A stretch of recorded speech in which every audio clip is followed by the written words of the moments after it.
दोनों महान राहु, हम दोनों मिलकर सूर्य को छठी का दूध याद करा सकते हैं। ही मगर कैसे? तुम सूर्य पर ग्रहण लगाना चाहते हो, अवश्य लगाओ, क्या मतलब? किंतु यदि इसके साथ ही सूर्य की गति भी तुम्हें प्राप्त हो जाए तो संपूर्ण ब्रह्मांड तुम्हारा एक छत्र राज हो जाएगा, क्या मतलब? सूर्य की प्रतिष्ठा केवल प्रकाश के कारण है, जिसे तुम ग्रहण लगाकर समाप्त कर दोगे। फिर यदि सूर्य के रथ पर तुम्हारा अधिकार हो जाए तो सूर्य की गति रुक जाएगी और तुम्हारी बढ़ जाएगी। सूर्य ब्रह्मांड में कहीं भी एक कोने में पड़ा रहेगा और तुम संपूर्ण ब्रह्मांड पर राज करोगे। ही क्या मतलब?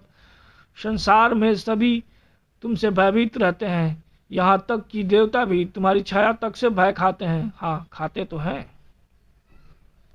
अब सोचो, यदि सूर्य का रथ तुम्हें प्राप्त हो जाए तो तुम पूरे ब्रह्मांड में कहीं भी पहुंचकर उस स्थान पर प्राणियों को अपने प्रभाव में ले सकते हो। बात तो सही है, किंतु ये सब होगा कैसे?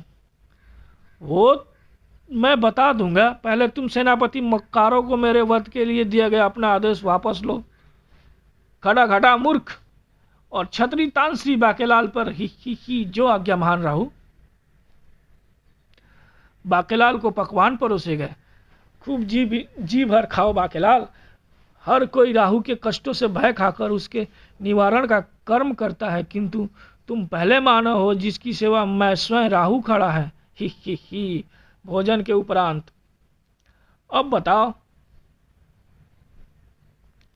बताओ हम सूर्य के रथ पर अपना अधिकार किस प्रकार से कर सकते हैं? ही मैंने पौराणिक ग्रंथों में पढ़ा है कि सूर्य रथ के आगे 8000 अग्नि तप सैनिक ताप रथ की सुरक्षा में चलते हैं। अब ध्यान से सुनो राहु, उन्हें मारे बिना तुम रथ तो दूर उसकी परछाई भी नहीं पा सकते। क्या मतलब? मतलब बाद में बताऊंगा, पहले मैं कुछ देर विश्राम करूं। ही ओह सेनापति मक्कारो, श्री बाकेलाल जी को गर्दन उतार के पास ले जाओ। वो जिसकी गर्दन उतार देगा वो आराम से निर्विघ्न आराम करता है। ही मेरे विचार में मैं सोच रहा हूँ कि आराम हराम है। हाँ, तो मैं कह रहा था कि अग्नितप सेना का वध करना आवश्यक है। ही तो फिर शीघ्रता से बताओ कि 8000 अग्नितप सैनिकों का अंत किस प्रकार से होगा? उसके लिए ऋषि उदर की शरण में जाना होगा। क्या मतलब? ऋषि उदर के पास ऐसी अमर वाणी है जो किसी भी वस्तु की इच्छा करते ही उसे उसके उदर से बाहर उगल सकती है। ही यदि कहीं पर ऋषि उदर मिल जाए तो उनके उदर से अग्नि तपों से भी अधिक ताकतवर सेना प्राप्त की जा सकती है। क्या मतलब? आप मतलब मत पूछो, क्योंकि ऋषि उदर का पता मैं नहीं जानता बहू। उसकी चिंता तुम मत करो, ऋषि उदर का पता मैं जानता हूँ। वो पंचवटी तारे पर तपस्या करता है। पंचवटी का राजा पंचनामा धन्य धन से भरपूर है।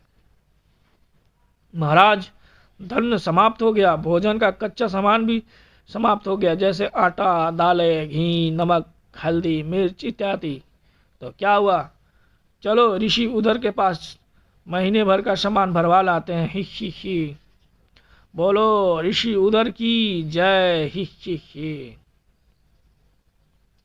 हे ऋषिवर उदर, कृपा करें, जीवन हेतु आवश्यक खाद्य एवं अन्य वस्तुओं की पूर्ति करें। ही खाद्यम एवं संभरण पत्र लाए हो? नहीं, वो तो नहीं है। चलो कोई बात नहीं, मैं तुम्हारे नाम का पंजीकरण कर लेता हूँ। ही ऋषि उदर के कंठ से निकली वो विचित्र ध्वनि, कुकड़ो कुकड़ो कुकड़ो कुकड़ो। उसी के साथ ऋषि उदर का मुंह गुफा के समान खुल गया और वाह, आटा, तेल, नमक, दालें सब सामान ऋषि उदर के मुंह से बाहर आ रहे हैं। सारा सामान घोड़ा गाड़ियों में भर लो। ही और कुछ चाहिए? ही हाँ ऋषिवर, मेरी प्रजा को एवं मुझे नए वस्त्रों की आवश्यकता है। निकासवाणी के साथ ही ऋषि कुकड़को और निकासवाणी के साथ ही ऋषि उदर का मुंह पुनः खुल गया और आह, नए वस्त्र ऋषि के उदर से बाहर आ रहे हैं। एकत्रित कर लो, राष्ट्रीय वस्त्रों को एक तरफ छांट लेना। ही और कुछ? ही। हे ऋषि उदर, पिछले सप्ताह कई घोड़े दम घोटू नामक रोग से मर गए और घोड़ों की आवश्यकता है। ही। और फिर लो, घोड़े भी मिल गए। राजा पंचनामा के वहां से जाते ही बाकेलाल के साथ आ पहुंचा राहु। वो रहा पंचवटी तारा। ही। और वो रहे ऋषि उदर। ही। कहते हैं इनके उदर में पूरे ब्रह्मांड की आवश्यक वस्तुएं समाई है। ही। राहु और बाकेलाल ऋषि उदर के निकट पहुंचे। हे ऋषिवर, कृपया इच्छा पूर्ण करें। ही। इच्छा मुंह से बोलो। ही। हमें 1,20,000 शक्तिशाली सैनिकों की सेना की आवश्यकता है, जो सैनिकों का मुकाबला करने में सक्षम हो। खाद्य एवं संभरण पत्र लाए हो? नहीं, वो तो नहीं है। कोई बात नहीं, मैं तुम्हारे नाम का भी पंजीकरण कर लेता हूँ। ही। ऋषि उदर ने कुक्कुड़ की बाग दी और उसी के साथ उनका मुंह गुफा के समान खुल गया। सैनिक ऋषि उदर के मुख से के रास्ते बाहर आ रहे हैं। ही। शीघ्र ही 1,20,000 सैनिक ऋषि उदर के मुख से बाहर आ गए। और कुछ? ही। नहीं, अभी तो इतना ही बहुत है। ही। बाकेलाल, अब बताओ कि आगे क्या करना है। अब तो सूर्य पर आक्रमण ही करना है। पहले ये बताओ कि इन सैनिकों को सूर्य तक लेकर कैसे जाओगे। मेरे रथ पर 1,00,000 तो क्या 10,00,000 सैनिक भी सवार हो सकते हैं। ही। तो फिर चलो सूर्य पर आक्रमण करने। ही। अब उनका रथ छीनने से हमें कोई नहीं रोक सकता। ही। राहु सूर्य भगवान पर आक्रमण करने जा रहा है। अब क्या होगा? यदि सूर्य भगवान के रथ पर राहु का अधिकार हो गया तो ब्रह्मांड पर संकट टूट पड़ेगा। सूर्य भगवान को इस संकट से बचाने का एक ही उपाय है, ऋषि मुर्ग, हमें तुरंत उनके पास जाना होगा। राहु अपनी विशाल सेना के साथ सूर्य के पास पहुंचा। हम सूर्य के निकट पहुंच चुके हैं। हा। जो भी हमारे मार्ग में आएगा, अपना आकार बढ़ाकर उसका सिर धड़ से जुदा कर देना। किंतु सूर्य हमें जलाएगा तो नहीं, जला तो नहीं डालेगा। सूर्य राहु का कुछ नहीं बिगाड़ सकता। ही। सूर्य देव राहु नामक संकट को भाप चुके थे। सावधान सेनापति तापे, राहु दोगुनी सेना लेकर के मुझ पर आक्रमण करने आ रहा है। बहु राहु। हाँ, और उसके साथ ये तो बाकेलाल है। इसने तो मुझे घड़ा भर जल से अर्घ देकर मेरे प्राणों पर आए संकट से रक्षा की थी। बाकेलाल राहु का साथ क्यों दे रहा है? बहु। सूर्य भगवान और राहु की सेनाओं में भयंकर युद्ध आरंभ हो गया। आगे बढ़ो बहादुर सैनिकों, रुकना तेरा काम नहीं, चलना तेरी शान। ही। खन। वाह, अब आया मजा। अब सूर्य भगवान को पता चलेगा कि बाकेलाल से पंगा लेने का क्या परिणाम होता है। ही। मुकाबला करो बहु, मारो। आह, काटो, खचाक। आह, खचाक। राहु और उसकी सेना सूर्य सेना पर कहर ढाते हुए आगे बढ़ रही थी। तीनों लोग जानते हैं कि राहु जिस पर लग गया हो वो तो गया काम से। ही। ये राहु तो मुझे संपूर्ण ब्रह्मांड का स्वामी बना सकता है। ही। आह, खचाक। आह। राहु के रथ की भीषण टक्कर से सूर्य देव रथ से उछलकर नीचे गिर पड़े हैं। हा। टनाक। ओफ। राहु उछलकर सूर्य के रथ पर सवार हो गया। वो मारा। आ गया सूर्य भगवान का रथ मेरे कब्जे में। ही। हा। क्यों रे सूर्य, अब कैसे बचेगा तू राहु के खड़ग से? ही। ये क्या? मैंने तो केवल सूर्य का रथ छीनने को कहा था, ये तो सूर्य के प्राण लेने पर बांधा है। बाकेलाल ने राहु को सावधान किया। राहु, महान राहु, ऐसा अनर्थ मत करना, अन्यथा संपूर्ण ब्रह्मांड अंधकार में डूब जाएगा। किंतु राहु का खड़ग तो सूर्य पर तन चुका था।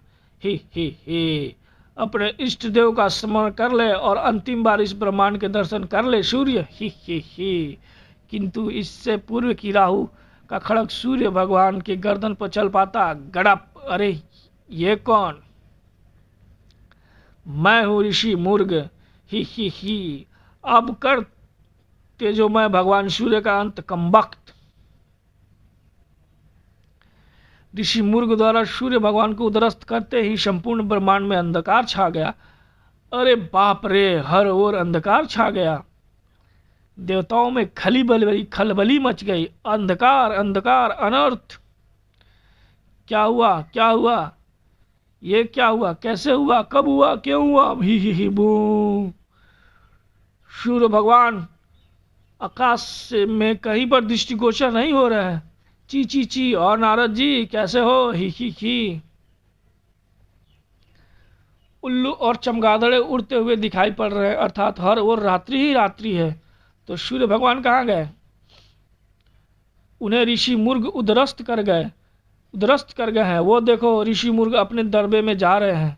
अनर्थ। ऋषि मुर्ग द्वारा उद्रस्त की गई कोई भी वस्तु या प्राणी पुनः उनके उदर से बाहर नहीं आ सकती। अब क्या होगा? चलो उड़ जा रे पंछी, अब ये देश हुआ बेगाना। ही। हे इंद्र, ये सारी शरारत पृथ्वीवासी बाकेलाल की है, जिसने राहु को ऐसी मति दी है कि सूर्य के प्राणों पर बन आई। उनके प्राणों की रक्षा के लिए ऋषि मुर्ग ने सूर्य को उद्रस्त कर लिया है। तब तो ऋषि मुर्ग निर्दोष है। अग्नि देवता क्रोधित हो उठे। मैं दुष्ट बाकेलाल को भस्म कर दूंगा। ठहरो, मैं ऐरावत को साथ ले चलता हूँ। मुझे पैदल चलने की आदत नहीं है। ही। उधर बाकेलाल राहु के रथ में अकेला छूट गया था। अरे ये कमबख्त राहु तो सूर्य रथ पर सवार होकर चला गया है। यहाँ तो हाथ सुझाई नहीं दे रहा। मुझे तो वापस पृथ्वी पर भी लौटना है, अन्यथा मैं जल यक्ष के प्रश्नों का उत्तर नहीं दे पाऊंगा। अरे ये क्या हो रहा? फंदा तो कसने लगा। बहू बाकेलाल, मैं हूँ फंदा। मैंने सोचा मैं तुझे याद करा दूं कि तेरे पास समय कम है। ही। तभी क्रोधित देवताओं ने उसे चहु ओर से घेर लिया। दुष्ट बाकेलाल, तुझे जीवित रहने का कोई अधिकार नहीं है। मैं तुझे भस्म कर दूंगा। गुर्र। नहीं, ठहरो, मैंने तो राहु से अपने प्राण बचाने के लिए ऐसा किया था। तो अब हमसे अपने प्राण बचाने के लिए तू क्या करेगा? दुष्टनाथ, चलाऊं क्या वज्र? गुर्र। नहीं, कृपया पहले मेरी सुन लो इंद्र भगवान। ही बहू, तेरी बाद में सुनेंगे।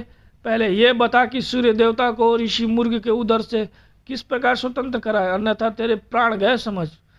तेरे कारण संपूर्ण ब्रह्मांड में त्राही त्राही मची है। वो तो बहुत सरल है। ऋषि उदर की अमर वाणी में वो शक्ति है कि किसी भी वस्तु को उदर से बाहर उगल सकती है। बहू, ही। ऋषि उदर, अरे हाँ, क्रोध के कारण हमने ये बात सोची ही नहीं। बहू, यदि ऋषि उदर अपनी वाणी ऋषि मुर्ग को दे दे तो अमर वाणी के स्वर से सूर्य भगवान ऋषि मुर्ग के उदर से बाहर आ जाएंगे। सभी देवता बाकेलाल को साथ लेकर ऋषि उदर के पास पहुंचे और उन्हें सारा वृत्तांत कर सुनाया। ब्रह्मांड की रक्षा हेतु मैं ये कार्य करने को तैयार हूँ। मुझे ऋषि मुर्ग के पास ले चलो। ऋषि उदर ने ऋषि मुर्ग को अपनी अमर वाणी स्थानांतरित की। अडंगा बडंगा दबंगा दो, अमर वाणी स्थानांतरित हो। ही कुड़को कुड़को कुड़को। तब ऋषि मुर्ग ने अमर वाणी का उच्चारण किया। कुड़को कुड़को। इसी के साथ उनके उदर से सूर्य बाहर आने लगे। मैं बाहर आ गया। ही। ब्रह्मांड का अंधकार छट गया। तभी ब्रह्मा प्रकट हुए। ऋषि मुर्ग, मैं तुम्हें वरदान देता हूँ, आज के पश्चात आकाश में सूर्य तुम्हारी कुकड़ुक की ध्वनि के पश्चात ही उदयमान होंगे। अरे मेरे संकट भी तो हरो बहू। ब्रह्मा जी, ये आपने कैसा वरदान दे दिया? एक बार मैं मेढक की एक प्रजाति डड्डू के स्वर में गीत गा रहा था। इससे तपस्यारत ऋषि संताचार्य ने कुपित होकर मुझे ये शाप दे दिया कि यदि मैंने अपनी वाणी के सिवा दूसरी वाणी का प्रयोग किया तो 21वें क्षण मेरी मृत्यु हो जाएगी। बहू, अब 21वें क्षण मेरी मृत्यु हो जाएगी तो फिर आपके वरदान का क्या होगा? ये तो पंगा पै गई। इसमें दुविधा क्या है ब्रह्मा जी? आप तो सृष्टि के रचयिता रचना करता है। एक ऐसा प्राणी उत्पन्न करें जिसे कुकड़ुक्कू की वाणी प्राप्त हो। ब्रह्मा जी ने मुनि कश्यप को बुलावा भेजा। सृष्टि का निर्माण आपके द्वारा ही हुआ है मुनि कश्यप जी। संसार को एक और प्राणी की आवश्यकता है। मैं समझ गया प्रभु। ही। इस अंडे से वो प्राणी उत्पन्न होगा। ही। अंडा? किंतु अंडे को से बिना अर्थात गर्मी दिए बिना इसमें से शिशु प्राणी की उत्पत्ति असंभव है। इस अंडे को गर्मी कौन देगा? बात तो तुम्हारी ठीक है वाघेलाल। उपाय मिल गया। ही। Peacock peacock. ब्रह्मा जी ने मोर का एक पंख तोड़कर उसे एक कन्या की उत्पत्ति की। इसका नाम होगा मोरगी। ही। मोरगी ने उस अंडे को सहना आरंभ कर दिया। कुछ ही क्षणों में अंडे से चूजा बाहर निकला। फिर देखते ही देखते चूजा बड़ा बन गया एवं वयस्क हो गया।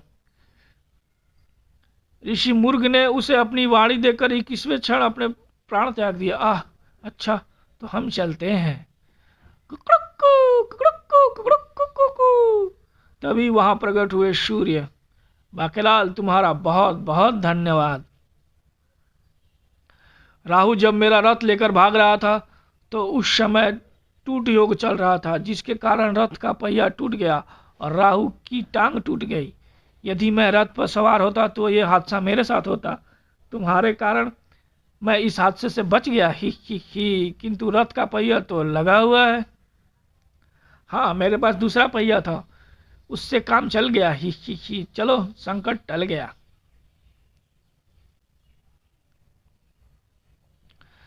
वत्स, तब बोल उठे ब्रह्मा। वत्स बाकेलाल, तुम्हारे कारण संपूर्ण ब्रह्मांड पर का भला हुआ है। हम तुम्हें वरदान देते हैं कि तुम जिस उद्देश्य से यहाँ आए हो वो पूर्ण हो, अर्थात तुम्हारे प्रश्न का उत्तर अवश्य मिले। ही। अब तुम पृथ्वी को कुछ करो। अरे मगर सुनिए तो दूसरे ही क्षण बाकेलाल स्वयं को पृथ्वी पर उसी सरोवर के सम्मुख पाया। बहू, मैं तो भगवान के से एक साथ सभी प्रश्न को उत्तर लेने की चक्कर में था। बहू, मैं तो भगवान से एक साथ सभी प्रश्नों के उत्तर लेने के चक्कर में था। अरे मैं तो कुक्कड़कू की घाटी से बाहर आ गया। तब, हे जलयक्ष, मुझे पापड़ का झापड़ मिल गया, कृपया प्रकट होवे। जलयक्ष प्रकट हुए। झापड़ क्या है वत्स? झापड़ है पहले अंडा हुआ, फिर अंडे में से निकली मुर्गी। ही। सही झापड़ है। ही। बाकेलाल, अगला पापड़ है कुत्ते की टेढ़ी दुम सीधी क्यों नहीं होती? ही। तो क्या बाकेलाल दे सकेगा जलयक्ष के इस प्रश्न का उत्तर? यदि हाँ तो कैसे? प्रतीक्षा कीजिए अगले अंक टेढ़ी पूछ का। तो चलिए दोस्तों, मिलते हैं बाकेलाल के दूसरे राज कॉमिक्स टेढ़ी पूछ में। तब तक के लिए बाय, सब्बा खैर।